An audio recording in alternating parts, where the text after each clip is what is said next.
Përpara se të mbri në kontinentin e largët në Kinë, hoteli Druid dhe shkrimtarja Diana Çuli, e ka vizituar Kinën, madje keni qëndruar për një periudhë mjaft të gjatë, keni qenë ndër të parat gra shqiptare që keni vizituar Kinën duke qëndruar, mos gaboj, një muaj?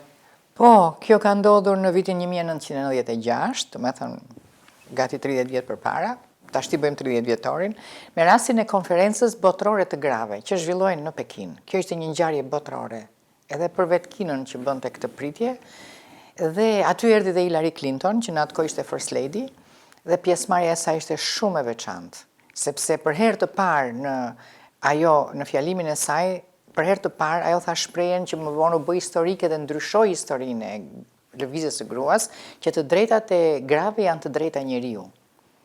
E përfshiu në këtë gjë, dhe kjo ndryshoi edhe kushtetutat shtetërore. Unë isha pjesë e delegacionit shqiptar, në Kinë ishte era e parë. Dhe jo rastësisht sepse keni luajtur një rol mjaft të rëndësishëm për një periudhë të gjatë në krye të lëvizjes së grave në Shqipëri të forumeve të ndryshme. Po, drejtoja forumin e gruas shqiptare, që ishte një rrjet në gjithë Shqipërinë, e drejtova për shumë vite, për 25 vjet. Ishte fillimi dhe ne shkuam disa nga themeluesët e lëvizjes së gruas dhe që një përvojë jashtëzakonshme. Ishim vendosur në Huairoi, që ishte një periferi e Pekinit, dhe çdo ditë me autobus shkonim në konferencë, e cila nuk zhvilloi vetëm në sallën kryesore, se ishin mira, 10 mijëra gra nga gjithë bota, që një përvojë jashtëzakonshme për ne.